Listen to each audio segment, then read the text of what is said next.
Saludemos a esta hora de la mañana a la doctora Carolina Español Casalla. Si puede prender la cámara, doctora, muy interesante porque estamos por los dos medios. Y conocerla, ella es la secretaria de, ahora se llama Perspectiva e Integración Territorial. Eso era planeación anteriormente, don Diego. Perspectiva e Integración Territorial. Doctora Carolina, muy buenos días. Buenos días, ¿cómo están? ¿Cómo amanecen? Oiga, muy jovial usted, muy adele, la veo. Amanece con todas las baterías puestas. Está muy bien. Está, exacto. ¿Qué tal todo? La encontramos en el momento justo que era. Venga, Doc, esto de perspectiva, ¿eso es lo que llamaba planeación anteriormente? Sí, prospectiva, pues la denominación cambió, pero también, digamos, nuestra misionalidad, pensar el territorio hacia adelante, poder hacer proyectos hacia adelante, visibilizar en un largo plazo el desarrollo de Cundinamarca. Bueno, ahora se llama Secretaría de Prospectiva e Integración Territorial. Tenemos también en este despacho todos los temas relativos a las figuras asociativas, integración territorial, región metropolitana, la PAP Sumapaz, bueno, diversos temas allí, RAPE Central también. Entonces, allí tenemos un trabajo y una misionalidad bien fuerte dentro de la gobernación. ¿Qué profesión tiene, doctora Carolina? Soy administradora pública. Soy egresada de la Escuela Superior de Administración Pública. No, pues ahí sí la perspectiva va a cambiar totalmente, porque se supone que la planeación, bueno, lo que se tenía en creencia anteriormente era que la planeación en un municipio era firmar planos, y no hacían más nada sino firmar planos y ahí como se los pusieran los pasaban. Pero ahorita, o sea, un administrador, claro, abarca todo lo que tiene que abarcar con un buen equipo de trabajo. Y desde ahí es donde se hace la planificación del departamento de Cundinamarca. ¿Cómo se maneja esta oficina? Porque usted tiene que ver con los 116 municipios entonces.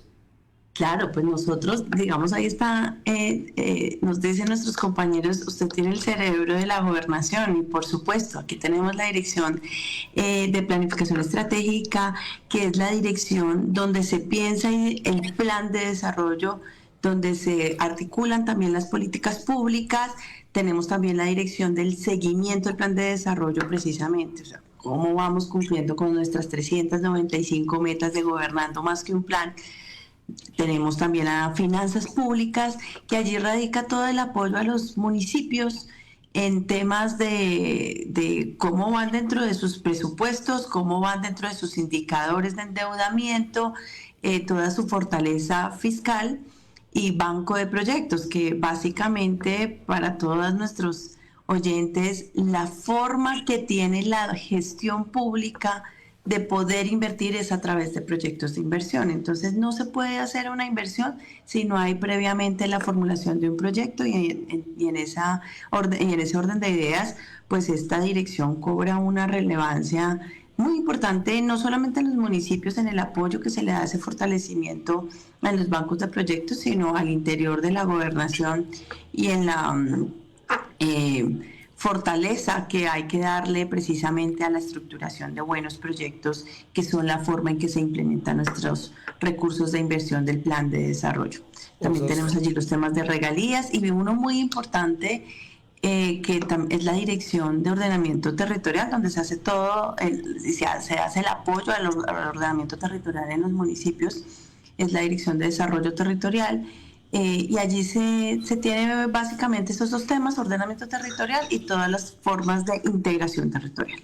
Bueno, o sea, usted es el trípode, sí, o sea, ahí sí es el eje central del gobierno, porque usted es la articuladora de todas las dependencias, porque pues eso sí es una buena planeación, porque al final el resultado en la ejecución del plan de desarrollo tiene que ver que todo lo que pasó por perspectiva se orientó de una manera que tenía que ser para cumplir con las metas. Pero entonces, esto del esquema de ordenamiento territorial, o sea, estos esquemas de ordenamiento territorial, mirándolo de vista no desde el punto del plan de ordenamiento municipal ni el esquema de ordenamiento de los municipios, sino como tal, como territorio, ¿cómo se articula ese esquema de ordenamiento territorial y para qué sirve? Bueno, pues fíjate que este es uno de los instrumentos más importantes en la planificación estratégica del territorio, porque es la forma, es la guía en que le permite a la administración municipal, pensada dentro de un territorio, dentro de una región, dentro de un departamento, pensar cómo desarrollar su suelo y cómo desarrollar sus potencialidades. Entonces, pasa por identificar qué clase de suelo tiene, qué vocación tiene, si es un suelo agrícola, si es un suelo productivo, qué parte de su suelo puede ser usado, por ejemplo, para la prestación de servicios, para la construcción, por ejemplo, de un hospital, de vías municipales, departamentales, vías de primer orden también allí. Entonces, organizar el territorio, mapearlo y decir, vamos a organizar nuestro municipio de tal forma que incluso tenga una armonía no solamente al interior del municipio, sino incluso con sus municipios vecinos y por supuesto dentro de la vocación de la región.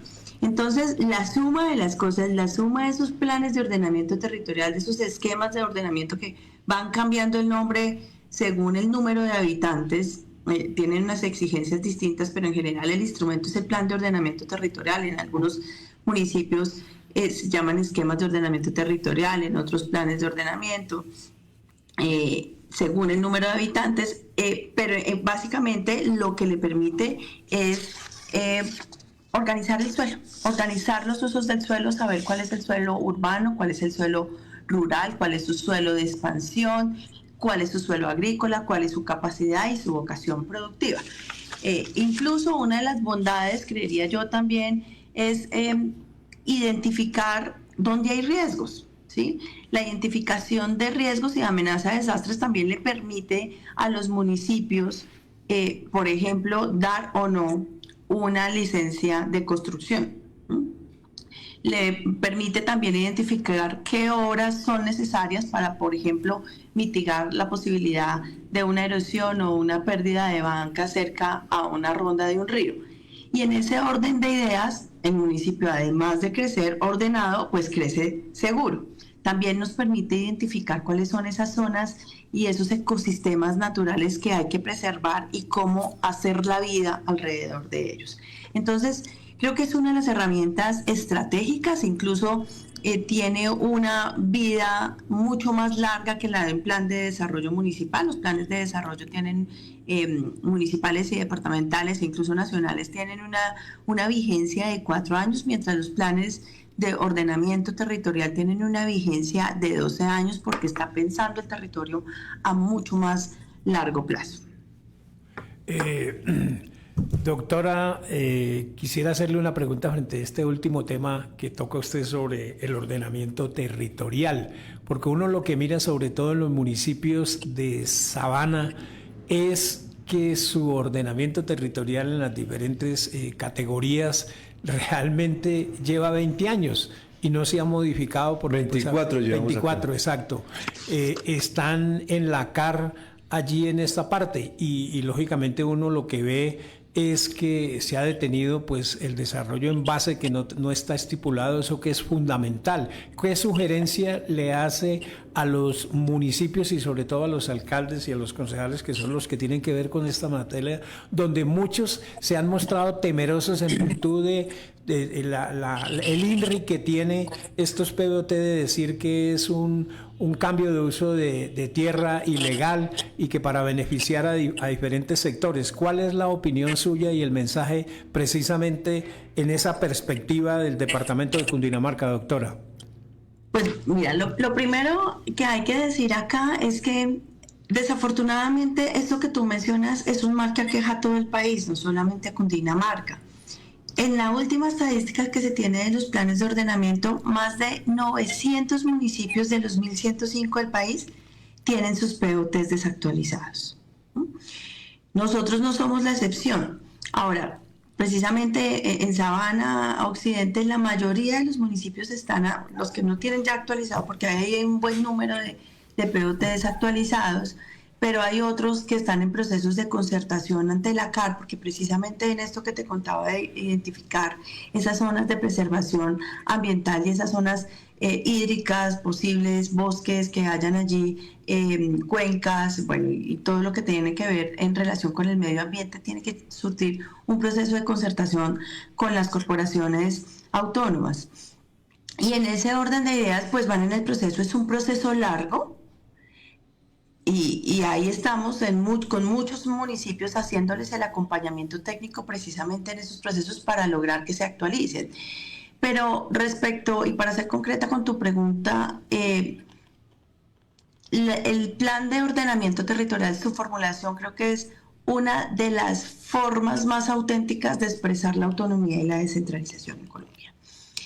Y es que a partir de ellos son los alcaldes, la comunidad, porque esto hay que hacerlo de manera concertada. Hay, en realidad, en el proceso de elaboración de los planes de ordenamiento, uno de los llamamientos es precisamente armar esto con la comunidad. Esto no lo puede hacer solo la administración.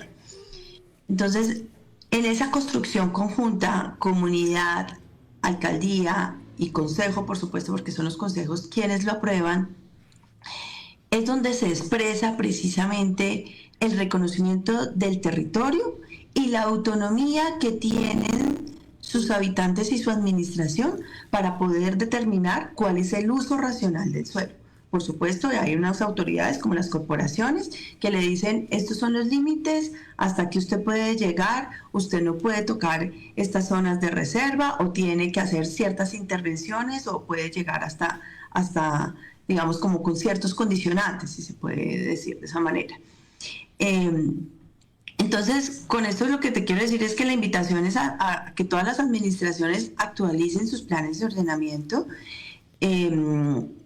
Por supuesto, no es un proceso fácil, es un proceso largo en principio, pero sobre todo se necesitan recursos. Y creo que aquí también el llamado es al gobierno nacional para que de alguna manera se formule y se busque un apoyo, porque como les contaba, es un mal que aqueja a todo Colombia, a los municipios, que es la célula administrativa básica y núcleo de nuestra expresión en división político-administrativa, y son quienes tienen que hacer estas formulaciones, porque eso es competencia realmente de las alcaldías municipales. Los departamentos prestamos apoyo, pero es una labor y una competencia municipal.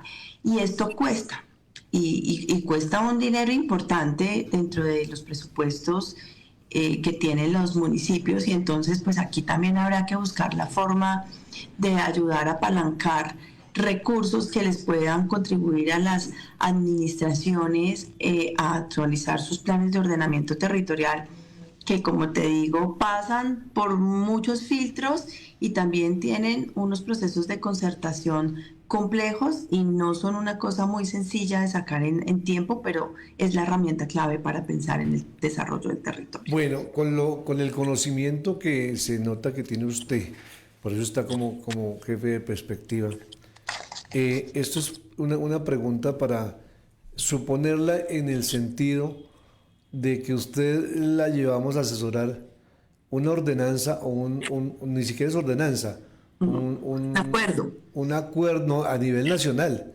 el plan de ordenamiento ambiental que quiere el Estado y no lo pongamos para Cundinamarca, si tú estés en otro departamento. ¿Cómo ve usted lo que está planteando el gobierno nacional frente al ordenamiento territorial ambiental de la sabana?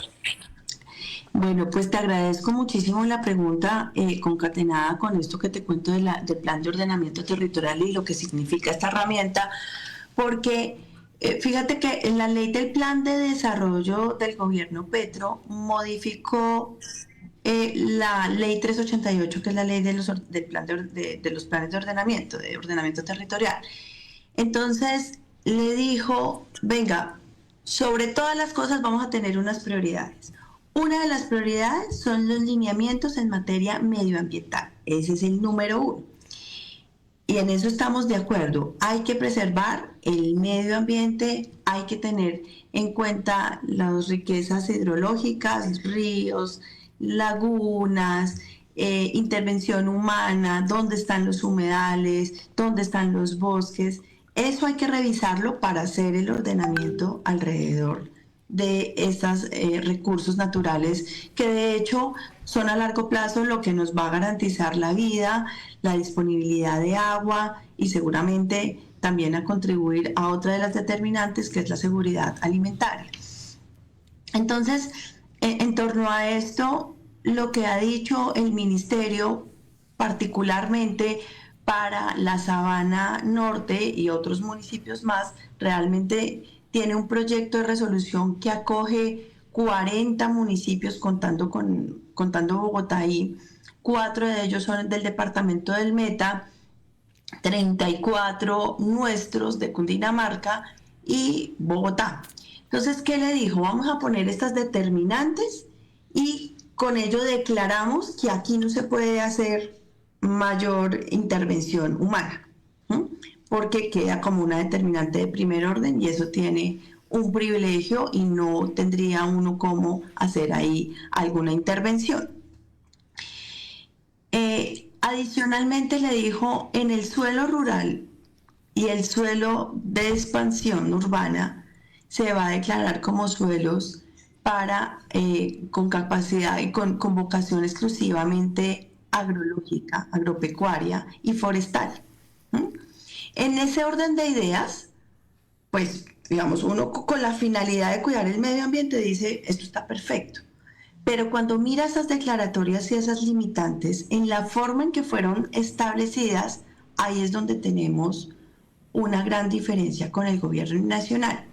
Porque imagínate que cogieron unas escalas muy amplias. Las escalas son unos 100.000, es una foto muy lejana de cómo está el territorio.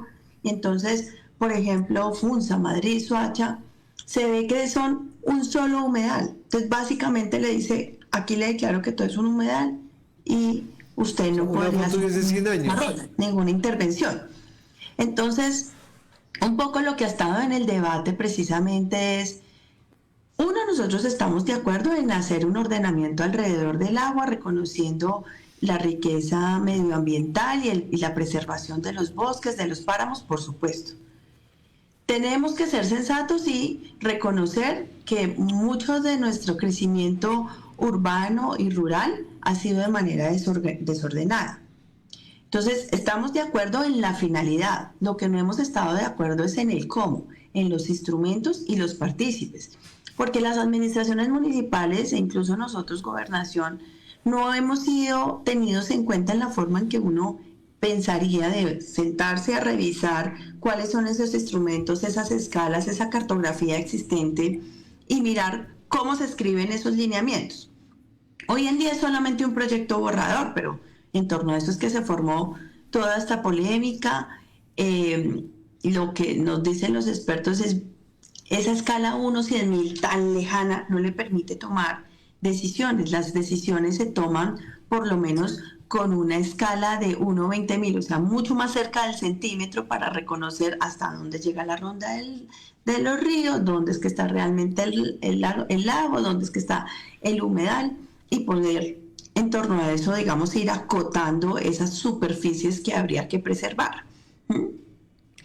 Eso por un lado. Y dos, que en lo que está escrito es tan inflexible en la herramienta y el planteamiento de esa condicionante que no le permitiría a uno pensar cómo hacer para sostener el crecimiento de esos municipios que están siendo impactados, que más o menos mirando las cifras de DANE y mirando cómo va a crecer la población de aquí al 2035, particularmente en esos municipios de Sabana, nos dice que van a crecer más o menos 500.000 habitantes, y ese suelo que estaba previsto como expansión urbana, que ya no se podría utilizar, pues implicaría que tuviésemos una densidad en los centros urbanos muy diferente a lo que hoy tenemos, ¿no? Unas viviendas mucho más pequeñas, construidas en altura para poder soportar ese crecimiento sociodemográfico, pero que uno siente que no es la cultura, ni es el pensar, ni es lo que quisieran los municipios, ver cómo crecen sus territorios, como si pasa en Bogotá, que uno ya aquí está viendo usual los apartamentos de 22 metros, ¿no? Eso no es lo que seguramente quisiera la población en el municipio, pero que no se está viendo tampoco esa flexibilidad de pensar cómo vamos a darle vivienda y vamos a soportar el crecimiento en los municipios de Sabana. Entonces, para cerrar el tema, pensaría que estamos de acuerdo en que sí hay que hacer esa ordenamiento del suelo, ese modelo de desarrollo de los municipios en torno a los recursos naturales, en torno al cuidado del agua. Estamos totalmente de acuerdo. Dos, lo que le hemos pedido al Ministerio de Medio Ambiente es, por favor, vincúlenos en la decisión, revisemos cómo es que hay que mejorar esos artículos que están allí dispuestos de forma tal que se permita alguna flexibilidad en el momento en que se encuentre un mejor estudio, en el evento en que se encuentre una mejor forma de hacer una construcción, por ejemplo. Denos tranquilidad con los proyectos de infraestructura y de desarrollo que ya tienen licencia. La exministra Susana decía, no se preocupen, lo que ya está licenciado se le va a respetar la licencia, pero uno cuando leía los artículos que están en ese proyecto de resolución no quedaba tan tranquilo, no quedaba como tan de acuerdo con esas afirmaciones. Entonces, creo que ahí falta una construcción con el departamento y con los municipios, con las corporaciones, y sentarnos un momento a revisar cuáles son las mejores cartografías, las mejores imágenes satelitales que nos permitan tomar una decisión y empezar entonces ahí sí a acotar precisamente cuáles van a ser esos usos del suelo, cuáles van a ser esos polígonos y esas áreas que se tienen que preservar en torno a esos lineamientos medioambientales, que por supuesto es una de las facultades que tiene el Ministerio de Ambiente. Y se va a encontrar usted, bueno, bien interesante la visión que tiene, pero se va a encontrar usted que esas fotos hay que pedirlas no de hace 20 años y en la escala 1:20.000 está bien. Hay que pedirlas de los últimos 10 años y usted va a encontrar sorpresas, doctora, que lo que ya se veía en esas fotos anteriores ya está todo conurbado. Es que el problema es que esto lo tenemos conurbado. Las limitantes de los municipios de Funza y Mosquera por lo menos ya desaparecieron. La densidad poblacional de Mosquera y Funza en los últimos 8 años subió a casi 180.000 habitantes en 8 años y lo que tienen proyectado y que está ya licenciado está para subir de otros 100.000. O sea que la proyección que usted está haciendo se les va a acabar antes del 2035. Pero bueno, es tema de discusión y qué interesante porque sí hay cosas por lo menos que son dentro de la resolución, por lo menos lo que tiene que ver con los humedales. Los humedales lénticos, ponen un humedal léntico como el del Gualí que está más impactado, está impactado por construcciones que no lo pueden tocar y entonces aprovechan para dejarlo como está, vuelto nada, porque se dice que no se puede tocar, entonces dejémoslo más bien vuelto nada. O sea, ahí usted en eso tiene razón, que hay que concertar con todos.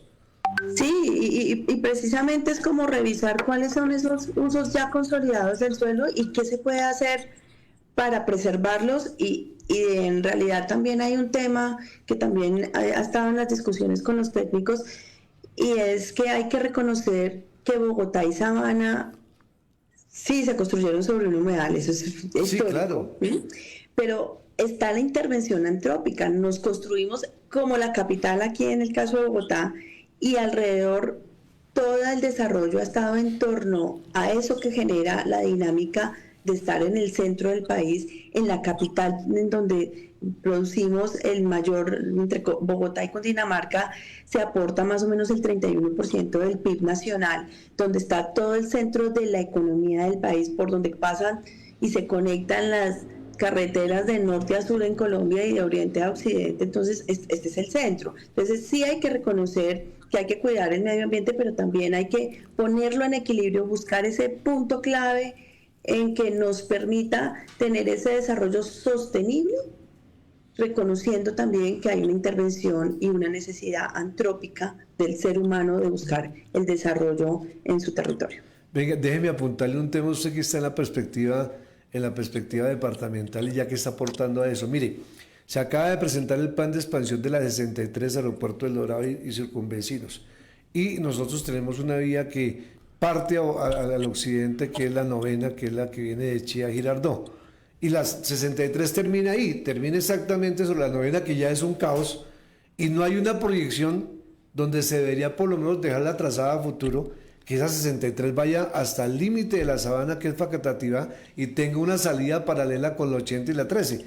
aquí desembocan una 63 para formar un despelote en la novena. Bien que la hagan porque se desembotella Bogotá y parte del occidente desembotella por ahí, pero la carga que le va a quedar a esta zona con con la novena, que además la dividieron, la partieron en dos, le hicieron un túnel, eso es un túnel, se va a dar una bicicleta y hay un trancón y va a caer una 63 ahí. De pronto en la perspectiva que ustedes tienen, por lo menos dejarlo trazado para los hijos de nuestros hijos, pero por lo menos que haya una trazabilidad, porque el problema del desarrollo de esta región ha sido que cada cual planea, pero no en conjunto. Entonces usted llega entre Funza y Mosquera y encuentra dos casas atravesadas, o que autorizó Funza o que autorizó Mosquera, y ya se dañó la conectividad.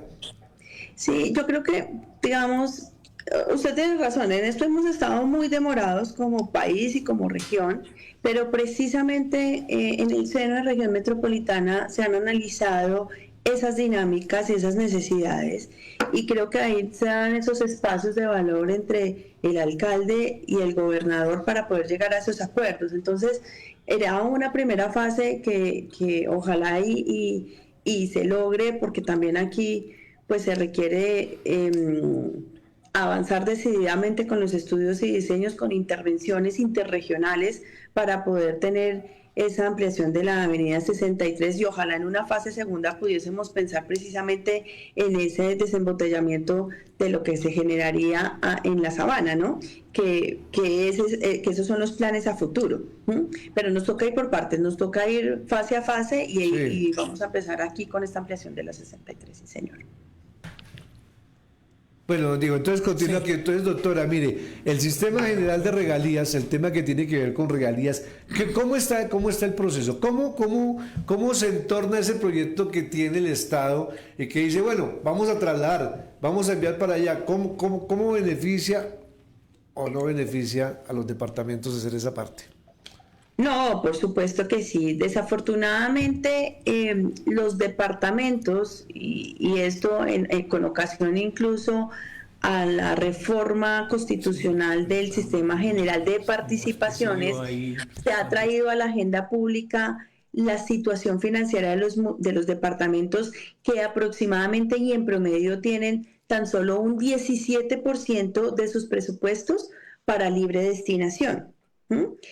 Es decir, el fuerte de sus rentas, la gran parte de sus rentas ya tienen unas destinaciones por ley para pagar salud, para pagar educación, para pagar nóminas de profesores, para pagar temas generalmente en salud, educación, y algunas rentas específicas adicionales como temas en infraestructura deportiva, en acueducto y alcantarillado.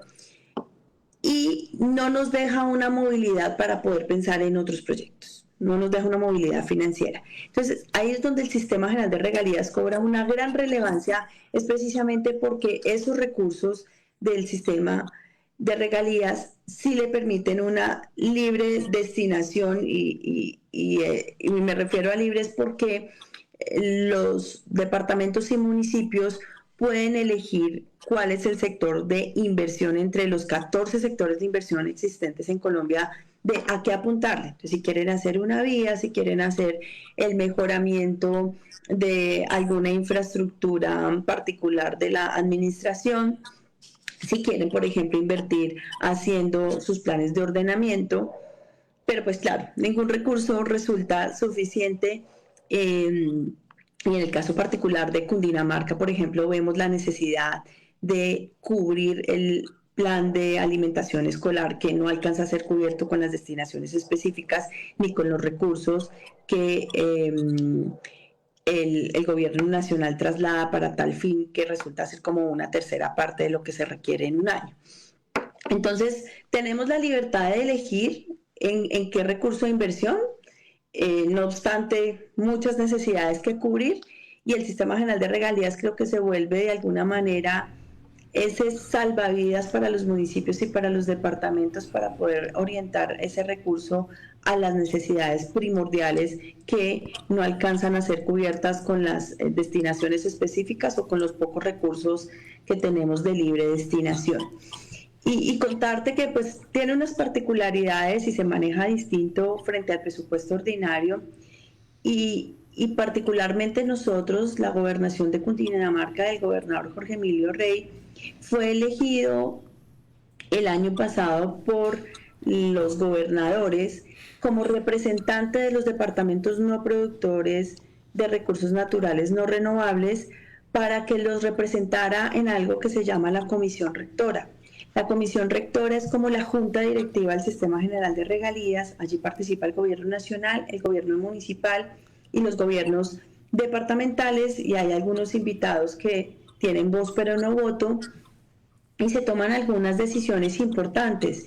Y el mes pasado, hace 15 días aproximadamente, nos citaron a la primera sesión de Comisión Rectora, y allí, desde la vigencia de la Ley 2056, que es la Ley de Funcionamiento del Sistema General de Regalías, por primera vez se aceptó y se aprobó en conjunto con el Gobierno Nacional, que nos había de alguna manera negado la posibilidad, pero en torno a propuestas que se hicieron dentro de la Ley de Presupuesto y las propuestas que se estudiaron para esa mesa de Comisión Rectora, se aprobó que los municipios y departamentos pudiesen acceder a recursos de funcionamiento del Sistema General de Regalías. Esto es tener alguna partecita para pagar 1 o 2 profesionales que los apoyen en los registros que deben hacer en sus bancos de proyectos, en la formulación de sus proyectos y en el seguimiento, porque este es un recurso que tiene unos sistemas de seguimiento bien estrictos, y eso requiere y genera un estrés administrativo dentro de las administraciones, y no teníamos cómo ni con qué atender esas particularidades que nos exige la ejecución de los recursos del Sistema General de Regalías. Entonces, por primera vez desde la Ley 2056, los municipios y departamentos acceden a una partecita que nos permitió la ley de recursos de funcionamiento para el fortalecimiento de su capacidad institucional. Son 1.037 municipios los que se verán beneficiados, y todos y cada uno de los 32 departamentos de Colombia que también podrán acceder a esa platica. Más o menos 82.000 millones de pesos que se tendrá que distribuir vía una resolución y unos criterios que se aprobaron dentro de esa sesión de Comisión Rectora, para que el DNP haga esa resolución y esa distribución, y esperamos que prontamente, ojalá a final de mes, ya los entes municipales y los departamentos podamos hacer uso de ese dinerito. O sea, ahí sí podemos pedir, eso no está dentro de la norma, denos que eso sobró. Don Diego, para ir finalizando con la doctora. Doctora, en ese nuevo rol que tiene de su despacho, en la perspectiva de crecimiento y sobre todo de recursos, que es fundamental, mirábamos ayer al gobernador dando una nota como esta región con Bogotá y Cundinamarca, el 6% del PIB lo tiene el departamento de Cundinamarca, y en su gran mayoría está representado por el comercio. Yo creería que hay otra parte que está trazada así como el ordenamiento territorial, y es el avalúo catastral en los municipios. La ley habla de 5 años y hay municipios que hace 10, 15 años que no han hecho ese reavalúo, que influye indudablemente para elevar más ese PIB a nivel nacional. ¿Qué sugerencia o cuál es la política que tiene su despacho frente a para impulsar también con los alcaldes esa medida que es legal? Sí, pues muchísimo. Sí, es que aquí pues varios temas. Digamos, este 6% del que hablaba el gobernador es refiriéndose como al comercio, las MIPYMES. Nosotros seguimos 6% con los pequeños comercios, siguen también allí la manufactura y otros renglones de la economía que tienen un peso importante dentro del Producto Interno Bruto. Y esto le aporta a la economía nacional, pero uno de los instrumentos de valor, de captura de valor del suelo, es precisamente los catastros. Y ahí también el departamento creo que ha acogido una de las herramientas novedosas y que nos permitió la ley recientemente, y fue ser gestores de catastro. Entonces nosotros tenemos una entidad especializada en el tema, que es la Agencia Catastral de Cundinamarca, que es una entidad descentralizada con un gerente que lleva todos estos casos, y lo que están haciendo en los municipios es precisamente la identificación de cada uno de sus predios para poder actualizar esos valores de los predios y de cuánto poder contribuir vía esa captura de valor en las finanzas públicas de cada uno de los municipios. Entonces, ahí hay varias estrategias. Con el doctor William Rosso se han adelantado, que es el gerente de la agencia, se han adelantado allí varias acciones dentro de los municipios donde tiene injerencia. Otros tantos están con el IGAC todavía como agente catastral. Y pues avanzar en esto también implica, en principio, poder avanzar con los planes de ordenamiento, porque fíjate, por ejemplo, que en temas de plusvalía, por ejemplo, es en el plan de ordenamiento donde uno dice, estas áreas son sujetas a recoger, a poder ser sujetos de la plusvalía por la intervención o por la acción de algunas obras. Entonces, hay que volver atrás, actualizar nuestros planes de ordenamiento. En temas de catastro multipropósito, pues también esa identificación y esa actualización de cada uno de los predios, aunque genera un poco de resistencia por lo que se pueda actualizar en lo que significa esos impuestos y ese valor base de cada uno de los predios, pues yo creo que también es un llamado a la población a que seamos un poco más sensatos frente a lo que tenemos en el territorio y cuánto nos vale nuestras propiedades, nuestros lotes, lo que haya en el territorio. Hay que actualizar esos valores y eso siempre genera algún tipo de resistencia. Pero pues ahí estamos en el camino, estamos apoyando a los municipios en la actualización. No es una tarea fácil. Y pues esto ha implicado también recursos importantes por parte de los municipios y del departamento para poder actualizar. Bueno, pero eso es un tema de norma, doctora, que hay que hacerlo, y que lo que tienen que hacer los alcaldes es que no les dé susto presentarlo, porque lo toman como un costo político y se atortolan, y después que el último, cuando vayan 15, 17 años, como está pasando en Mosquera y como nos está pasando aquí llevamos 8 años, el día que nos den el varillazo nos lo dan muy bien. Pues eso debería ser una norma que todos cumplieran el tiempo, y verá que todos nos acostumbramos. Bueno, Carolina, mujer fuerte y valerosa, o la que es libre, ¿es así? Sí, señor, viene de Carla, del alemán de libertad. Sí, no, y lo ha demostrado, y lo demuestra usted, muy valeroso su conocimiento, realmente tiene bien comprometido su conocimiento sobre el tema de la planeación, pues muy importante esa asesoría que tiene usted ahí a nivel del departamento con lo que es la planeación, porque mucha gente se equivocaba en los municipios que las oficinas de planeación era para eso, para hacer planos y densificar las ciudades, como los municipios como no tenían que densificarse. Valeroso el tema, agradecerle que esté con nosotros. Venga, ¿y el español de dónde viene, ese apellido? Bueno, yo tengo una mezcla bien rara. El español es un apellido boyacense realmente. ¿Y de dónde es usted? Yo soy de acá de Bogotá y mis padres son de Zipaquirá. Mi madre es de Zipaquirá y mi padre nació aquí en Bogotá, pero los abuelos también estaban bueno, no recuerdo bien cómo es que en Suezca. ¿En Suezca? Estaban los abuelitos, sí, señor. Pero pues no alcancé a disfrutar con ellos de esa linda. Pero vaya Suezca, que es un municipio que está siendo potenciado como un municipio bello del departamento de Cundinamarca. Sí, no, por supuesto. El Casaya sí, totalmente cundinamarqués, pero el español sí es de Boyacá. Sí, es que estaba viendo y bueno, salió alemana, con raíces alemanas de nombre, con apellido español, ¿de dónde le revolvieron tanto a esta mujer? Pero más colombiana, latina, bailarina. Sí, participó en algún grupo de ballet del colegio, de la universidad. El encanto de acá está vivo. Bueno, listo. Pues muchas gracias, muy amable, de verdad, por participar con nosotros. Qué interesante poder conocer esos conceptos y saber desde dónde se planea el departamento de Cundinamarca, y pues que sean las mujeres que están empoderadas en este momento de todos los procesos las que sigan adelante. Un placer tenerla en Bacata Estéreo, y cuando requiramos de usted, ojalá tenga también la disponibilidad de tiempo para consultarle más cosas, ahora que nos gustaría estar ahí muy pendiente de esa resolución ambiental, porque pues nosotros tenemos uno de los ecosistemas más importantes que tiene la sabana, 1920 hectáreas en papel, se han robado más de 3000 porque las han tapado para construir cosas ahí, pero tenemos todavía un espejo de agua y la región Sabana Occidente tiene unos ecosistemas muy importantes para recuperar. Doctora Carolina Español Casallas, ese nombre completo, pues ahí como quedó. Un placer conocerla. Gracias por estar con nosotros aquí a través de Bacatá Estéreo y Telebacatá.